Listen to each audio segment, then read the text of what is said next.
किसान साथियों राम राम। आशा और उम्मीद करता हूं कि आप सब ठीक ठाक हो। साथियों, आप सबको पता है कि मैं लगातार किसान की आवाज़ को उठाते हुए, व्यापारी और देश के उद्योग की आवाज़ को उठाते हुए सरकार से हर संभव हमारी मांग मानने के लिए आवाज़ उठाने के तौर पर सोशल मीडिया के ऊपर किसान, व्यापारी और देश के उद्योग की ताकत बढ़ाने का काम कर रहा हूं। आज हम चने और सरसों दोनों के ऊपर चर्चा करने जा रहे हैं। हम चर्चा की शुरुआत करें उससे पहले मैं एक बात बता दूं कि अकेला चना पहाड़ नहीं फोड़ सकता। आपका समर्थन, आपका सहयोग यदि हमारे इस जागरूकता रूपी चैनल को सोशल मीडिया के ऊपर मिलता है, ज़्यादा से ज़्यादा संख्या बल इसके साथ जुड़ता है और हमारी आवाज़ को संपूर्ण भारत के कोने कोने में पहुंचाया जाता है, तो जरूर सरकार को सोचने के ऊपर मजबूर होना पड़ता है। और इसीलिए मैं कहता हूं कि एकता में बल है। एकता रखिए, चाहे व्यापारी हो, चाहे मजदूर हो, चाहे किसान हो, चाहे देश का उद्योगपति हो। मैं बता देना चाहता हूं कि खेती के साथ जुड़ा हुआ तमाम आदमी यदि एक स्वर में बोलेगा तो उस नुकसान का आकलन सरकार को करना पड़ेगा। आवाज उठाना मेरा काम है, जानकारी देना मेरा काम है, शेयर करना, समर्थन करना आपका काम है। और इसीलिए मैं कहता हूं कि आप इस चैनल को सब्सक्राइब करें, इसकी संख्या बल को बढ़ाएं और ज़्यादा से ज़्यादा लोगों तक शेयर करके इसी तरह की जानकारी, जो बाजार की जानकारी मैं लगातार आप तक पहुंचा करके सावधान और जागरूक करने का काम कर रहा हूं, इसे ताकत मिले और सरकार को सोचने पर मजबूर होना पड़े। इसी क्रम में साथियों मैं बता देना चाहता हूं कि हमने बार बार आवाज़ उठाई। उस आवाज़ का असर श्रीमान कृषि मंत्री शिवराज जी चौहान तक पहुंचा। देश के व्यापारियों ने आवाज़ उठाई, देश के उद्योगपतियों ने आवाज़ उठाई, किसानों ने आवाज़ उठाई, तो सरकार को पीली मटर जो चने का दुश्मन बनी हुई थी, विदेशी लोगों को सहारा मिल रहा था, विदेशी लोगों को फायदा मिल रहा था, देश में राजस्व का नुकसान हो रहा था और किसान को भाव में नुकसान हो रहा था, उस क्रम में सरकार ने 30% ड्यूटी बढ़ा करके भाव को सहारा देने का काम किया। और कल ही 30% ड्यूटी बढ़ी है, तो आज चना 75 रुपए से लेकर 125 रुपए तक तेज बोला जा रहा है। यह असर होता है साथियों ड्यूटी का, यह असर होता है आवाज उठाने का। आप आवाज नहीं उठाएंगे, चुप बैठे रहेंगे, तो मान के चलो कि सरकार बिना आवाज उठाए सुनने वाले नहीं है, क्योंकि सरकार के पास गलत डाटा दिए जा रहे हैं, सही डाटा नहीं दिए जा रहे हैं। चने का भारी भरकम स्टॉक बंदरगाहों पर घटा। एक जहाज 40,000 टन के लगभग चना लेकर के ऑस्ट्रेलिया से रवाना हुआ। इस बात का हवाला सारे देश में घुमा दिया गया और चने के भाव को दबा दिया गया। इधर से पीली मटर लगातार सप्लाई करके मिलावटखोर कर लो, या फिर जरूरतमंद लोगों को भी पीली मटर उपलब्ध करवा करके चने के भाव को दबाया गया। आज पीली मटर पर ड्यूटी जो सरकार ने बढ़ाई है, उसके लिए मैं सरकार का स्वागत करता हूं और मैं मांग करता हूं कि यदि आज 125 रुपए की तेजी चने में देखी गई है, तो यदि चने में ड्यूटी बढ़ेगी तो चने के भाव जो जानकार लोगों ने लगाए थे भी 6500 से प्लस चले जाएंगे, वही 6500 से प्लस जाने की संभावना संपूर्ण रूप से साथियों दिखाई दे रही है। मैं बेचने रखने की बात नहीं कह रहा हूं, मैं बाजार की जानकारी आपको दे रहा हूं। अब बात सरसों की करते हैं।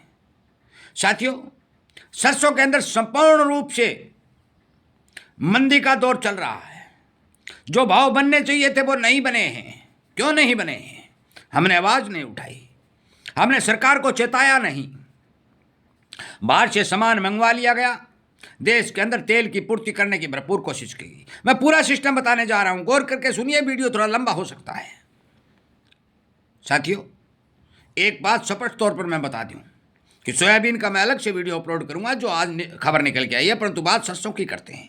आज सरसों के केवल और केवल 2 लाख बैग के लगभग बाजार में आमदनी आ रही है।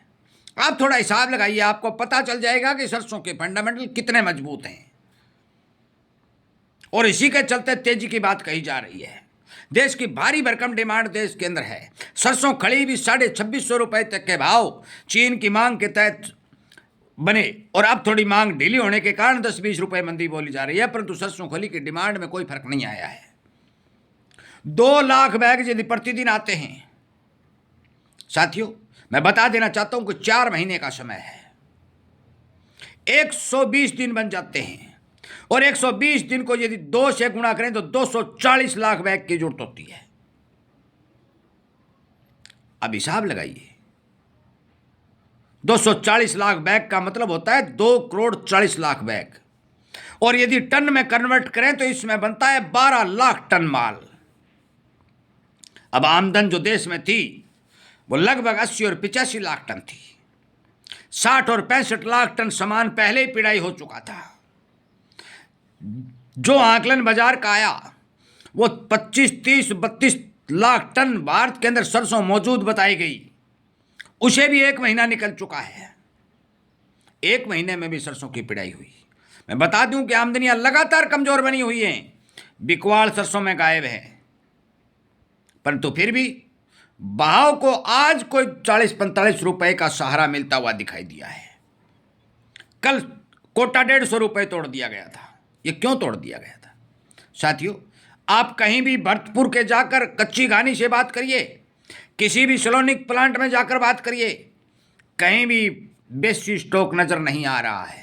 जो बाजार से माल आ रहा है, जो ही पिढ़ाई हो रही है, और पिढ़ाई हुआ तेल भारत में खपत होता जा रहा है। आगे सर्दियां आ रही है, त्योहारी सीजन आया हुआ है, 4 महीने का समय बाकी है। सरकार क्या कर दे मैं कुछ नहीं कह सकता, परंतु आज मौके पर मैं बता दूं कि सरसों तेल के भाव 146 और 147 बोले जा रहे हैं, जो कच्ची घानी बात बताई जा रही है। और सरसों के भाव जो कल परसों लगातार चल रहे थे, टूटे थे, उसमें 40 और 50 रुपए का सहारा सलोनी प्लांट और भरतपुर बोला जा रहा है। आवके कमजोर हैं, बिकवाड़ गायब हैं, फंडामेंटल मजबूत हैं, परंतु सरकार यदि कनोला तेल के ऊपर थोड़ी ड्यूटी लगा देती है, ज्यादा ना लो तो थोड़ी लगा देती है, तो भी सरसों के भाव को संपूर्ण रूप से सहारा मिलेगा। साथियों, इधर विदेशों से जो समाचार आ रहे हैं वो कनोला तेल महंगा होने के समाचार आ रहे हैं। बताया जा रहा है कि कनेला तेल प्लस बोला जा रहा है। यदि विदेशी अंतर्राष्ट्रीय बाजारों में कनेला तेल महंगा हो जाता है तो भी मैं बता देना चाहता हूं कि संपूर्ण रूप से सरसों को भाव को सहारा मिलेगा। इधर सोयाबीन के अंदर भी लगातार मजबूती बनी हुई है। एक वीडियो अलग से बनाकर मैं आपको बताऊंगा, और उस मजबूती के तहत सोयाबीन के तेल को सहारा मिलने की उम्मीद दिखाई दे रही है। यदि सोयाबीन का तेल भी प्लस बनता है तो भी सरसों के तेल को सहारा मिलता है। चारों खाने में आपको बता देना चाहता हूं कि कोई ये कहे कि आपके कहने से मैंने बेच दिया, आपके कहने से रख ली, वो एक गलत बात है। मैंने बाजार की एक एक जानकारी आपको बताई है। बेचना रखना आपका काम है। आप यदि निश्चित होकर सो जाएंगे और तेजी बनेगी, उसमें माल नहीं काटेंगे, तो फिर आपका नुकसान होगा। क्योंकि बाजार का एक सिस्टम होता है कि तेजी बनती है तो मंदी भी बनती है। साथियों, मेरा काम है बाजार की एक एक जानकारी आपको पहुंचाना और सरकार तक आपकी आवाज को पहुंचाना, हर किसान, व्यापारी और मजदूर की बात को पहुंचाना कि इस देश की रीढ़ की हड्डी भारतीय किसान को बचाने के लिए सरकार बिना ड्यूटी के कोई चीज का आयात नहीं करे। मैं बता देना चाहता हूं कि जो आंकड़े आयात के मेरे पास आए हैं वो भी मैं आपको बताऊंगा कि कितना प्रभावित हमारा किसान हुआ है, आयात का कितना असर भारत पर ऊपर देखा जा रहा है। इसीलिए मेरा आप सभी से विनय निवेदन ये है कि सरसों के भाव में स्टेबलता दिखाई दे सकती है, भाव रुके हुए दिखाई दे सकते हैं। तेजी कितनी बनेगी इस बात का कोई कुछ नहीं कह सकता, परंतु साथियों, मंदी में कोई नहीं है। जो मैं बात फरवरी में भी कह चुका हूं कि सरसों में मंदी नहीं है। अब सरकार लगातार इसके भाव को रोक रही है। कितने दिन रोकती है वो आगे आने वाला समय बताएगा। ये बात मैं बता चुका हूं। सरकार की एक एजेंसी के पास सरसों का स्टॉक खत्म हो चुका है, जिसका नाम NCCF है। उसने 6201 रुपए में अपनी सरसों काट दी है, परंतु एपट ने 6651 रुपए में अपने सौदे कैंसिल कर दिए हैं। उन्होंने 6651 में भी बेचने की बात नहीं करी है। कोई न कोई फंडा जरूर है, क्योंकि जो ही कनेला तेल में तेजी बनेगी, सोयाबीन में तेजी बनेगी, तो सरसों के भाव में भी तेजी बनेगी। परंतु कोई भी बाजार का जानकार मंदी नहीं बोल रहा है। आगे आपकी मर्जी, आप बेचते हैं या रखते हैं, वो आपका काम। बाजार के ऊपर नजर रखना आपका काम, क्योंकि आपका ज्ञान और आपकी सावधानी आपका सबसे बड़ा धन है। मेरी इस आवाज़ को ज़्यादा से ज़्यादा किसानों तक, ज़्यादा से ज़्यादा व्यापारी मजदूरों, देश के उद्योगपतियों तक पहुंचाएं और उन्हें से आग्रह करें कि आप भी इस तरह के वीडियो जो आपके पास आ रहे हैं आप सरकार की कुर्सी तक पहुंचाइए और सरकार से मांग करिए कि विदेशों से आने वाले सामान के ऊपर कम से कम 40% ड्यूटी लगा करके भारत में घुसने का सिस्टम बनाएं। क्योंकि यदि आप फ्री ड्यूटी इस माल को बाहर से मंगाएंगे तो भारतीय किसान को नुकसान होगा, भारतीय व्यापारी को नुकसान होगा, भारतीय उद्योगपति को नुकसान होगा और भारत के राजस्व को भारी से भारी नुकसान होगा। मैं इन्हीं बातों के साथ इस वीडियो को विराम देता हूं। उम्मीद करता हूं कि आप जरूर इन बातों का समर्थन करके हमारी बातों को सरकार तक पहुंचाने का काम करेंगे। जय हिंद।